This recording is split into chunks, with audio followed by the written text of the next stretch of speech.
എല്ലാവർക്കും നമസ്കാരം. എൻ്റെ പേര് അംജിദ് അഹമ്മദ്. ഞാൻ ട്രിവാൻഡ്രം സ്വദേശിയാണ്. കഴിഞ്ഞ 5 വർഷമായി സ്റ്റോക്ക് മാർക്കറ്റിൽ ട്രേഡ് ചെയ്തു വരുന്നു. സ്റ്റോക്ക് മാർക്കറ്റിൽ എൻ്റെ വിഭാഗം എന്ന് പറയുന്നത് സ്വിംഗ് ട്രേഡ് ആണ്. ഞാൻ കൂടുതൽ ഇഷ്ടപ്പെടുന്നതും ഞാൻ കൂടുതൽ ചെയ്യുന്നതും സ്വിംഗ് ട്രേഡ്സ് ആണ്. ഇക്വിറ്റി മാർക്കറ്റിൽ സ്റ്റോക്കുകൾ വാങ്ങുകയും വിൽക്കുകയും ചെയ്യുന്ന ഒരു വ്യക്തിയാണ് ഞാൻ. എന്ന് വെച്ച് ഓപ്ഷൻസ് ചെയ്യുന്നില്ല എന്നല്ല, ഓപ്ഷൻസ് ചെയ്യുന്നുണ്ട്. മുമ്പേ ചെയ്തുകൊണ്ടിരുന്നു. ഒരു ഭൂരിഭാഗം ആളുകളെ പോലെയും ഓപ്ഷൻസ് തന്നെയായിരുന്നു എൻ്റെ തുടക്കം. ഓപ്ഷൻസിൽ ചെയ്തു ഒരുപാട് നഷ്ടങ്ങൾ ഉണ്ടാക്കി. പ്രോപ്പറായിട്ട് പഠിക്കാതെ, പ്രോപ്പറായിട്ട് റിസ്ക് റിവാർഡ് മെയിൻറ്റെയിൻ ചെയ്യാതെ, പ്രോപ്പറായിട്ട് മനസ്സിലാക്കാതെ പല ഓപ്ഷൻസും ഞാൻ ചെയ്ത് എൻ്റെ അത്യാവശ്യം നല്ല രീതിയിലുള്ള ബാധ്യതകൾ ഉണ്ടാക്കിയ ഒരു വ്യക്തിയാണ് ഞാൻ. ആ ഓപ്ഷൻസിൽ നിന്നും ഇത്രയധികം ബാധ്യതകൾ ഉണ്ടാക്കിയപ്പോൾ അത് എങ്ങനെയെങ്കിലും റിക്കവർ ചെയ്യണം എന്നുള്ളൊരു ആഗ്രഹത്തോടു കൂടിയാണ് ഞാൻ സ്റ്റോക്ക് മാർക്കറ്റിൽ കൂടുതൽ ഇമ്പോർട്ടൻസ് കൊടുത്ത് പഠിക്കാൻ തുടങ്ങിയത്. 1-2 കോഴ്സുകൾ ചെയ്തു. SMC, SNR, ICT പല പല കോഴ്സുകളുണ്ട്. അതിൽ പല കോഴ്സുകളും ചെയ്ത് ഇതിനെക്കുറിച്ച് കൂടുതൽ മനസ്സിലാക്കി അതിൽ നിന്നും സ്റ്റോക്ക് മാർക്കറ്റിൽ എങ്ങനെ, എപ്പോൾ, എവിടെ ഇൻവെസ്റ്റ് ചെയ്യണം എന്ന് മനസ്സിലാക്കിയിട്ടാണ് ഞാൻ സ്റ്റോക്ക് മാർക്കറ്റിൽ പിന്നെ ഇൻവെസ്റ്റ്മെന്റ് തുടങ്ങുന്നത്. അല്ലെങ്കിൽ സ്റ്റോക്ക് മാർക്കറ്റ് ട്രേഡിംഗ് എന്ന് പറഞ്ഞ് ട്രേഡിംഗ് തുടങ്ങുന്നത്. ഒപ്പം 1-2 ഇൻസ്റ്റിറ്റ്യൂട്ട്സിൽ ഞാൻ മെന്ററായിട്ട് വർക്ക് ചെയ്തിട്ടുണ്ട്. ഇപ്പോൾ വർക്ക് ചെയ്തുകൊണ്ടിരിക്കുന്നു. മെന്റർഷിപ്പ് നമ്മുടെ ഇൻസ്റ്റിറ്റ്യൂട്ട് വഴി ഞങ്ങൾ മെന്റർഷിപ്പ് കൊടുക്കുന്നുണ്ട്. സോ ഞാൻ ഈ ഒരു ചാനൽ തുടങ്ങാനുള്ള കാരണം എന്ന് വെച്ചാൽ കഴിഞ്ഞ 1-1.5 വർഷം കൊണ്ട് ഞാൻ മനസ്സിലാക്കിയ സ്റ്റോക്ക് മാർക്കറ്റിന്റെ ഒരു കാഴ്ചപ്പാടും ഞാൻ മനസ്സിലാക്കിയ സ്റ്റോക്ക് മാർക്കറ്റിൽ എങ്ങനെ, എവിടെ ഇൻവെസ്റ്റ് ചെയ്യണം എന്നുള്ളത് മനസ്സിലാക്കി ഞാൻ ഇൻവെസ്റ്റ് ചെയ്തപ്പോൾ എനിക്ക് കിട്ടുന്ന ലാഭം അല്ലെങ്കിൽ എനിക്ക് കിട്ടുന്ന പ്രോഫിറ്റ് അത്യാവശ്യം കുഴപ്പമില്ല എന്ന് എനിക്ക് തോന്നിയതുകൊണ്ടാണ് ഇപ്പോൾ എൻ്റെ പഠിത്തം അല്ലെങ്കിൽ എൻ്റെ സ്റ്റഡീസ് ഞാൻ പുറത്തേക്ക് ഷെയർ ചെയ്യാമെന്ന് വിചാരിച്ചത്. ഇതൊരിക്കലും ഒരു സ്റ്റോക്ക് റെക്കമെൻഡേഷൻ ചാനലല്ല, അല്ലെങ്കിൽ ഞാൻ പറയുന്ന സ്റ്റോക്കിൽ നിങ്ങൾ എടുക്കണമെന്ന് ഞാൻ ഒരിക്കലും പറയത്തില്ല. നിങ്ങളും ഇത് പഠിക്കുക, മനസ്സിലാക്കുക. പഠിച്ച് മനസ്സിലാക്കി, ഇപ്പോൾ ഞാനെന്നല്ല, ലോകത്ത് ഒരാളും പറയുന്ന സ്റ്റോക്സ് നിങ്ങൾ നേരെ ഡയറക്റ്റ് പോയി എൻട്രി ചെയ്യരുത്. എപ്പോഴും അതിനെക്കുറിച്ച് പഠിക്കുക. അത് എന്തുകൊണ്ട് ആ വ്യക്തി ആ സ്റ്റോക്കിനെ കുറിച്ച് റെക്കമെൻഡ് ചെയ്തു, എന്തുകൊണ്ട് അതിൽ നമ്മൾ ഇൻവെസ്റ്റ് ചെയ്യണം എന്നുള്ളത് നിങ്ങൾ ഫണ്ടമെന്റലി ആൻഡ് ടെക്നിക്കലി പഠിച്ചതിന് ശേഷം മാത്രമേ ഇൻവെസ്റ്റ്മെന്റ് ചെയ്യാൻ പാടുള്ളൂ. ഞാൻ എപ്പോഴും പറയുന്നത്, എൻ്റെ ക്ലാസ്സുകളിലാണെങ്കിലും എൻ്റെ സ്റ്റുഡൻസിനോടാണെങ്കിലും പറയുന്നൊരു കാര്യമാണ്, സ്റ്റോക്ക് മാർക്കറ്റിൽ ഒരിക്കലും നമ്മുടെ ഇൻവെസ്റ്റ്മെന്റ് എന്ന് പറയുന്നത് നമ്മുടെ പൈസ അല്ല, അല്ലെങ്കിൽ ക്യാഷ് അല്ല നിങ്ങൾ ഇൻവെസ്റ്റ്മെന്റ് എന്ന് പറയുന്നത്.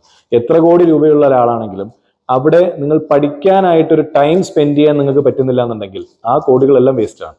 സോ ഇവിടുത്തെ ഇൻവെസ്റ്റ്മെന്റ് എന്ന് പറയുന്നത് നിങ്ങളുടെ സമയമാണ്. എത്രത്തോളം നിങ്ങൾക്ക് പഠിക്കാൻ പറ്റുമോ അത്രത്തോളം നിങ്ങൾ ഇതിനെ പഠിച്ച് മനസ്സിലാക്കുക. പഠിച്ച് മനസ്സിലാക്കി കഴിഞ്ഞാൽ അതിനനുസരിച്ചുള്ള റിവാർഡ് സ്റ്റോക്ക് മാർക്കറ്റിൽ നിന്ന് തരും. പലരും പറയാറുണ്ട് സ്റ്റോക്ക് മാർക്കറ്റ് പറ്റിപ്പാണ്, സ്റ്റോക്ക് മാർക്കറ്റിൽ നിന്നും ഒന്നും കിട്ടുന്നില്ല, അല്ലെങ്കിൽ സ്റ്റോക്ക് മാർക്കറ്റ് ചതിക്കുഴികളാണ്, മാനിപ്പുലേഷൻസ് ആണ്, അങ്ങനെ പല കാര്യങ്ങളും കേൾക്കാറുണ്ട്. അറിവിന്റെ പോരായ്മ കൊണ്ടാണ്. അതുകൊണ്ടാണ് ഞാൻ വീണ്ടും പറയുന്നത്, എത്രത്തോളം അറിവ് നേടാൻ പറ്റുമോ അത്രത്തോളം നിങ്ങൾക്ക് സ്റ്റോക്ക് മാർക്കറ്റിൽ കൺസിസ്റ്റന്റ് ആയിട്ട് സക്സീഡ് ആവാൻ പറ്റും. ദെൻ നിങ്ങൾക്ക് റിസ്ക് റിവാർഡ് മാനേജ് ചെയ്യുന്നുണ്ടെങ്കിൽ നിങ്ങൾക്ക് പ്രോഫിറ്റബിൾ ട്രേഡർ ആവാൻ പറ്റും. എല്ലാം സാധിക്കുന്നതാണ്. ഇതൊന്നും അറിയാത്ത കാലഘട്ടത്തിലായിരുന്നു ഞാനും ലോസുകൾ വരുത്തിയിരുന്നത്. ചെറിയ രീതിയിലല്ല, നല്ല രീതിയിൽ ലോസ് വരുത്തിയ ഒരാളാണ് ഞാൻ. സോ ഞാൻ ഈ ഒരു ചാനൽ കൊണ്ട് ഉദ്ദേശിക്കുന്നത്, ഞാൻ പഠിച്ച് മനസ്സിലാക്കിയ കുറച്ച് കാര്യങ്ങൾ നിങ്ങളിലേക്ക് എത്തിക്കുക എന്നുള്ളൊരു ഉദ്ദേശം മാത്രമേ ഉള്ളൂ. നിങ്ങളും അതുപോലെ എന്നോടൊപ്പം നിങ്ങളും പഠിക്കുക. പുതിയ പുതിയ അഡ്വാൻസ്ഡ് ആയിട്ടുള്ള കോഴ്സുകളുണ്ട്, അഡ്വാൻസ്ഡ് ആയിട്ടുള്ള കുറേ ടെക്നോളജീസ്, മീൻസ് കുറേ പുതിയ പുതിയ കാര്യങ്ങൾ പഠിക്കാനുണ്ട് സ്റ്റോക്ക് മാർക്കറ്റിൽ. സോ അതുപോലെ പഠിക്കുക. ഒപ്പം ഞാൻ എന്തുകൊണ്ട് ഈ സ്റ്റോക്ക് പറഞ്ഞു, അല്ലെങ്കിൽ എന്തുകൊണ്ട് ഇതിന്റെ റെക്കമെൻഡ് ചെയ്തു എന്നുള്ളത് നിങ്ങൾ മനസ്സിലാക്കുക. അത്രേ ഉദ്ദേശിക്കുന്നുള്ളൂ. പിന്നെ സ്റ്റോക്ക് മാർക്കറ്റ് എന്ന് പറയുന്നത് ഒരു വ്യക്തമായിട്ട് ഞാൻ പറഞ്ഞുതരാം, ഒരു ബിസിനസ് തന്നെയാണ്. പ്രോഫിറ്റബിൾ ആവാൻ വേണ്ടി എല്ലാവരും കഷ്ടപ്പെടുന്ന ഒരു പ്രോപ്പർ ബിസിനസ് തന്നെയാണ്. സോ ബിസിനസ്സിൽ നമ്മൾ എന്താ ചെയ്യാറ്? ഇൻവെസ്റ്റ്മെന്റ് ചെയ്യുന്ന പോലെ, ഇപ്പൊ ഞാൻ പറഞ്ഞു ടൈമാണ് ഇതിൽ ഇൻവെസ്റ്റ്മെന്റ് എന്നുള്ളത്. നിങ്ങൾ ഇൻവെസ്റ്റ്മെന്റ് ചെയ്തു എന്ന് വെച്ച് ഒരു എക്സാമ്പിൾ ഞാൻ ചോദിക്കുകയാണ്. നിങ്ങളുടെ നാട്ടിൽ, നിങ്ങളുടെ ഏരിയയിൽ ഒരു വ്യക്തി, നിങ്ങൾക്ക് അധിക പരിചയമില്ല, ഒരു വ്യക്തി ഒരു സ്ഥാപനം തുടങ്ങുകയാണ്, അല്ലെങ്കിൽ ഒരു ഇൻസ്റ്റിറ്റ്യൂട്ട് തുടങ്ങുകയാണ്, അല്ലെങ്കിൽ ഒരു ബിസിനസ് സ്റ്റാർട്ട് ചെയ്യുകയാണ്. സോ പുള്ളി വന്ന് പറയുകയാണ്, ഞാനിതിലൊരു ബിസിനസ് സ്റ്റാർട്ട് ചെയ്യുന്നുണ്ട്, നിങ്ങൾ എൻ്റെ പാർട്ട്ണർ ആകൂ എന്ന് പറഞ്ഞ് നിങ്ങളെ ക്ഷണിച്ചാൽ നിങ്ങൾ ഡയറക്റ്റ് ഓക്കെ, പാർട്ട്ണർഷിപ്പിന് വേണ്ടി ഒരാൾ വന്നിട്ടുണ്ട്, ഞാൻ ഇപ്പൊ തന്നെ കാശ് കൊടുക്കാം എന്ന് പറഞ്ഞ് നിങ്ങളുടെ കയ്യിൽ നിന്ന് ഒരു 5-10 ലക്ഷം രൂപ നിങ്ങൾ എടുത്ത് കൊടുക്കുമോ? ഇല്ല.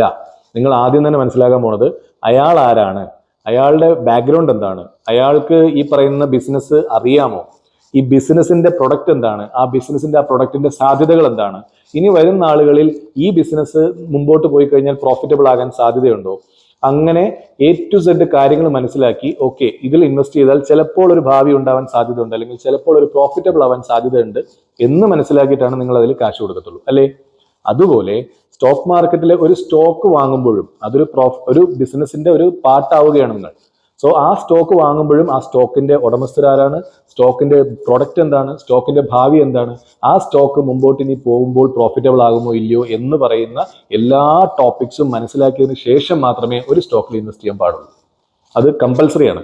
ഒരിക്കലും പഠിച്ചില്ല, നോക്കിയില്ല, അല്ലെങ്കിൽ ഞാനത് അറിയാതെ പറ്റിയതാണ് എന്ന് കുറ്റം പറഞ്ഞൊരു കാര്യമില്ല. പോകുന്നത് നിങ്ങളുടെ സ്വന്തം പൈസയാണ്. സോ നിങ്ങളുടെ കാശ് പോവാതെ, നിങ്ങളുടെ ക്യാഷ് നിങ്ങളുടെ പോക്കറ്റിൽ സേഫ് ആയിട്ട് ഇരിക്കണമെന്നുണ്ടെങ്കിൽ അതിന് ഇൻവെസ്റ്റ് ചെയ്യുന്ന കാര്യങ്ങളിൽ ഒരുപാടധികം പഠിക്കാനുണ്ട്. പഠിച്ച് തന്നെ ഇൻവെസ്റ്റ്മെന്റ്സ് നടത്തുക. അതിലൊരു കോംപ്രമൈസും ചെയ്യരുത്. നിങ്ങൾ അധ്വാനിക്കുന്ന പൈസ വെറുതെ നഷ്ടപ്പെടുത്തരുത്. സോ ഈ ഒരു ചാനലിൽ ഞാൻ പഠിച്ച് മനസ്സിലാക്കിയ കുറച്ച് സ്റ്റോക്കുകളെ ഞാൻ പറയുന്നുണ്ട്. ഒരിക്കലും ഞാൻ പറയുന്നത് റെക്കമെൻഡേഷൻ അല്ല. ഞാൻ എൻ്റെ പോയിന്റ് ഓഫ് വ്യൂവിൽ ആ സ്റ്റോക്സ് ഇപ്പോൾ ബൈങ് പ്രൈസിൽ ഉണ്ട് എന്ന് എനിക്ക് തോന്നുന്നതുകൊണ്ട് ഞാൻ വാങ്ങുന്നു, അത്രയേ ഉള്ളൂ. നിങ്ങൾക്കത് പഠിക്കാം. ആ സ്റ്റോക്ക് എങ്ങനെയുണ്ട്, ഞാൻ വാങ്ങിയ സ്റ്റോക്ക് നാളെയോ അല്ലെങ്കിൽ ഒരു 2 to 3 വീക്സിനുള്ളിൽ എങ്ങനെയുണ്ട് അതിന്റെ പെർഫോമൻസ് എന്ന് നിങ്ങൾക്ക് അനലൈസ് ചെയ്യാം, അത്രയേ ഉള്ളൂ. So clear. സോ ഇന്ന് തൊട്ട് ഞാൻ എൻ്റെ അറിവിൽ അറിയുന്ന ചെറിയ ചെറിയ പ്രോഫിറ്റബിൾ ആകാൻ സാധ്യതയുള്ള ചെറിയ ചെറിയ സ്റ്റോക്സ് ഞാൻ റെക്കമെൻഡ് ചെയ്യുന്നുണ്ട്. പ്യൂർലി സ്വിംഗ് ട്രേഡ് ആണ്. ഓപ്ഷൻസ് ഞാൻ പറയുന്നുണ്ട്, ദെൻ ഫോറക്സ് ഞാൻ പറയുന്നുണ്ടാവും, ഈ ഗ്രൂപ്പിൽ കമ്മോഡിറ്റീസ് പറയുന്നുണ്ടാവും, ക്രിപ്റ്റോ കറൻസീസ് പറയുന്നുണ്ടാവും. എന്തൊക്കെ എനിക്ക് ഷെയർ ചെയ്യാൻ പറ്റുമോ ആ ഷെയർ ചെയ്യുന്നതെല്ലാം നിങ്ങൾക്ക് അനലൈസ് ചെയ്യാം. ഒരിക്കലും വാങ്ങണം എന്ന് ഞാൻ പറയില്ല. നിങ്ങൾക്കൊരു കോൺഫിഡൻസ് നിങ്ങൾക്ക് സ്വയം ബിൽഡ് ആവാൻ വേണ്ടിയിട്ട് നിങ്ങൾക്കിത് സ്റ്റഡി പർപ്പസിന് വേണ്ടി യൂസ് ചെയ്യാം. So thanks a lot. ഞാൻ ഇന്ന് പറയാൻ ഉദ്ദേശിക്കുന്ന സ്റ്റോക്കിന്റെ ഡീറ്റെയിൽഡ് വേർഷൻ ഞാൻ എൻ്റെ ലാപ്പിൽ നിങ്ങൾക്ക് ഷെയർ ചെയ്ത് നിങ്ങൾക്ക് പ്രോപ്പറായിട്ട് അതിന്റെ ചാർട്ട് അനാലിസിസ് കാണിച്ചു തരാം. ഓക്കെ. സോ ഞാൻ നേരത്തെ പറഞ്ഞതുപോലെ ഒരു സ്റ്റോക്കിന് ഞാൻ പഠിച്ച് മനസ്സിലാക്കിയിട്ട് അതിന്റെ ഒരു എൻട്രി പോയിന്റ് അനലൈസ് ചെയ്ത് വെച്ചിട്ടുണ്ട്. ഞാൻ ജസ്റ്റ് അത് ഷെയർ ചെയ്യുകയാണ്. ഞാൻ എൻട്രി എടുക്കുന്ന കാര്യം പറയുന്നത്, നിങ്ങൾക്ക് ഞാൻ നേരത്തെ പറഞ്ഞതുപോലെ തന്നെ നിങ്ങൾ ഈ സ്റ്റോക്കിനെ കുറിച്ച് പഠിക്കാനായിട്ട് ഒരുപാടുണ്ട്. സോ പഠിച്ചതിന് ശേഷം മാത്രം ഇതിലേക്ക് ഇൻവെസ്റ്റ്മെന്റിനെ പറ്റി നോക്കുക. സ്റ്റോക്കിന്റെ പേര് മറ്റൊന്നുമല്ല, 5 സ്റ്റാർ ബിസിനസ് ഫിനാൻസ് ലിമിറ്റഡ് എന്ന് പറയുന്ന ഒരു സ്റ്റോക്കാണ്. നമ്മൾ ആദ്യം ഇതിന്റെ ട്രേഡിംഗ് വ്യൂവിൽ ടെക്നിക്കൽ പരമായിട്ട് നോക്കുന്നതിന് മുന്നോടിയായിട്ട് തന്നെ നമുക്ക് ഇതിന്റെ ഫണ്ടമെന്റലി ആ സ്റ്റോക്ക് എങ്ങനെയാണ്, സ്റ്റോക്ക് ഇപ്പോൾ പെർഫോം ചെയ്യുന്നത് എങ്ങനെയാണെന്ന് നോക്കാം. നിലവിൽ മാർക്കറ്റ് ക്യാപ്പ് അത്യാവശ്യം 18,000 കോടിയോളം ആസ്തിയുള്ള ഒരു കമ്പനിയാണ്. സ്റ്റോക്ക് പി റേഷ്യോ 19.5 ഉണ്ട്. ബുക്ക് വാല്യൂ എന്ന് പറയുന്നത് കറന്റ് മാർക്കറ്റ് പ്രൈസിനാൽ വളരെ താഴെയാണെങ്കിൽ പോലും ഈ പറയുന്ന പോലെ ഓവർ പ്രൈസ്ഡ് ആണ് എന്ന് നമുക്ക് പറയാൻ പറ്റില്ല. കാരണം ഓൾറെഡി സ്റ്റോക്ക് ഫോളിലാണ്. ഞാനത് കാണിച്ചു തരാം. ദെൻ ഡിവിഡൻഡ് കൊടുക്കുന്നില്ല, അതൊരു ഡ്രോബാക്ക് ആണ്. ROCയും ROEയും അത്യാവശ്യം നല്ല റിട്ടേൺസ് തരുന്ന ഒരു പോയിന്റിലാണുള്ളത്. Then quarterly profit, sales quarter, promoter holdings, ഇതെല്ലാം നോക്കിക്കഴിഞ്ഞാലും ഒപ്പം നമ്മൾ മനസ്സിലാക്കേണ്ട ഒരു കാര്യം, പബ്ലിക് ഹോൾഡിംഗ്സിനോടൊപ്പം തന്നെ FI ഹോൾഡിംഗ്സും DI ഹോൾഡിംഗ്സും ഓൾറെഡി ഉണ്ട് ഇതിൽ. സോ ഇൻസ്റ്റിറ്റ്യൂഷൻസിന്റെ ഇൻവെസ്റ്റ്മെന്റ്സ് ഉണ്ട്. ദെൻ ബാക്കി നമ്മൾ താഴേക്ക് ഇതിന്റെ ബാക്കിയുള്ള പ്രോസ് ആൻഡ് കോൺസ് നോക്കുക. ആ കമ്പനി ഇപ്പോൾ എത്രാം സ്ഥാനത്താണുള്ളത് നോക്കുക. ബാക്കിയുള്ള quarterly results and yearly results നോക്കുക. എപ്പോഴാണ് നമ്മുടെ ഇൻസ്റ്റിറ്റ്യൂഷൻസ് ഇൻവെസ്റ്റ്മെന്റ് നടത്തിയെന്നുള്ളതും കൂടെ ഫൈൻഡ് ഔട്ട് ചെയ്യുക. ഒപ്പം ഞാൻ പറഞ്ഞ പോലെ നിങ്ങൾ പഠിക്കേണ്ട ഒരു കാര്യം, ഈ പറയുന്ന കീ പോയിന്റ്സ് എന്തൊക്കെയാണ്, ഈ കമ്പനി എന്ന് സ്റ്റാർട്ട് ചെയ്തു, ഇപ്പോഴത്തെ അതിന്റെ ഫിനാൻഷ്യലി സ്ട്രെങ്ത് എന്താണ്, അതിന്റെ ഫണ്ടമെന്റൽ സ്ട്രെങ്ത് എന്താണ് ഉള്ള കാര്യങ്ങളെല്ലാം മനസ്സിലാക്കി വെക്കുക. ഇത് ഫണ്ടമെന്റൽ അനാലിസിസ്. അപ്പുറം വരുമ്പോൾ നമ്മുടെ ടെക്നിക്കൽ അനാലിസിസിൽ മന്ത്ലി ചാർട്ട് നോക്കിക്കഴിഞ്ഞാൽ ഓൾമോസ്റ്റ് നമ്മൾ ഈ പറയുന്ന സ്റ്റോക്ക്, ഞാൻ ഇതിന്റെ ഫിബ് റിട്രേസ്മെന്റ് ടൂൾ എന്ന് പറയുന്ന ഒരു ടൂൾ യൂസ് ചെയ്യാണ്. മന്ത്ലി ചാർട്ട് നോക്കിക്കഴിഞ്ഞാൽ ഓൾമോസ്റ്റ് കമ്പനി സ്റ്റാർട്ട് ചെയ്ത അന്ന് അല്ലെങ്കിൽ ഇൻട്രൊഡ്യൂസ് ചെയ്ത അന്ന് തൊട്ട് ഈ ഏറ്റവും ടോപ്പ് വരെ പോയതിന്റെ ഓൾമോസ്റ്റ് 50% താഴെ കറക്ഷൻ തന്നു കഴിഞ്ഞു. 50% താഴെ കറക്ഷൻ തന്നു കഴിഞ്ഞാൽ റിവേഴ്സൽ നമുക്ക് എക്സ്പെക്ട് ചെയ്യാന്നുള്ളതാണ്. ഇതാണ് മന്ത്ലിയുടെ അനാലിസിസ്. ദെൻ വീക്ക്ലി ചാർട്ടിലേക്ക് പോകുമ്പോൾ, വീക്ക്ലി ചാർട്ടിൽ നോക്കിക്കഴിഞ്ഞാൽ മാർക്കറ്റ് ഓൾറെഡി ഒരു മൊമെന്റം തന്ന് തിരിച്ച് അഗ്രസീവ് ഫോൾ തന്ന് ഒരു സ്പിന്നിങ് ടോപ്പ് ക്യാൻഡിൽ ഫോം ചെയ്ത് നിൽക്കുകയാണ്. നിങ്ങൾക്ക് ശ്രദ്ധിച്ച് നോക്കിക്കഴിഞ്ഞാൽ കാണാൻ പറ്റും. സോ റിവേഴ്സൽ കാണിക്കുന്നുണ്ട്. കൺഫർമേഷൻ ആവുന്നത് എപ്പോഴാണെന്നുള്ളത് ഫൈൻഡ് ഔട്ട് ചെയ്യുക. 1 ഡേ ചാർട്ട് എടുത്തു കഴിഞ്ഞാൽ ഓൾമോസ്റ്റ് റിവേഴ്സൽ കണ്ടു, ബട്ട് കൺഫേംഡ് ആണോ എന്ന് ചോദിച്ചാൽ ഷോർട്ടർ ടൈം ഫ്രെയിമിൽ പോയി മിനിമം 1 അവറിലോ അല്ലെങ്കിൽ 50 മിനിറ്റ്സിലോ വന്ന് അത് കൺഫേം ചെയ്യുക. 1 അവറിന്റെ ലാസ്റ്റത്തെ ഹൈ എന്ന് പറയുന്നത്, ഇതിനെക്കുറിച്ച് ഞാൻ പറഞ്ഞല്ലോ, break of structure, character change, then higher highs, higher lows, lower highs, lower lows എന്ന് പറയുന്ന കുറച്ച് ടോപ്പിക്സ് നിങ്ങൾ പഠിക്കാനുണ്ട്. എൻ്റെ നെക്സ്റ്റ് വീഡിയോസിൽ ഞാനത് മെൻഷൻ ചെയ്ത് പറയുന്നതായിരിക്കും. സോ ഈ പറയുന്ന ഒരു പുൾ ബാക്ക് തന്ന ലാസ്റ്റത്തെ ഹൈ എന്ന് പറയുന്ന ഏകദേശം 652 എന്ന് പറയുന്ന പോയിന്റ് ആണ്. സോ ഇപ്പൊ നിൽക്കുന്നത് 646 രൂപ എന്ന് പറയുന്ന പോയിന്റ് ആണ്. 646 നിന്നും 651, 52 ക്രോസ് ആകുമ്പോൾ തന്നെ അത്യാവശ്യം നമുക്കൊരു എൻട്രി പോയിന്റ് എത്തി എന്ന് നമുക്ക് പറയാം. ടാർഗറ്റ് എക്സ്പെക്ട് ചെയ്യുന്നത് മിനിമം ഓഫ്, ഞാനിതിൽ മെൻഷൻ ചെയ്തു തരാം കേട്ടോ. എൻട്രി പോയിന്റ് വരുന്നത് 651.20, എക്സൽ വരുന്നത്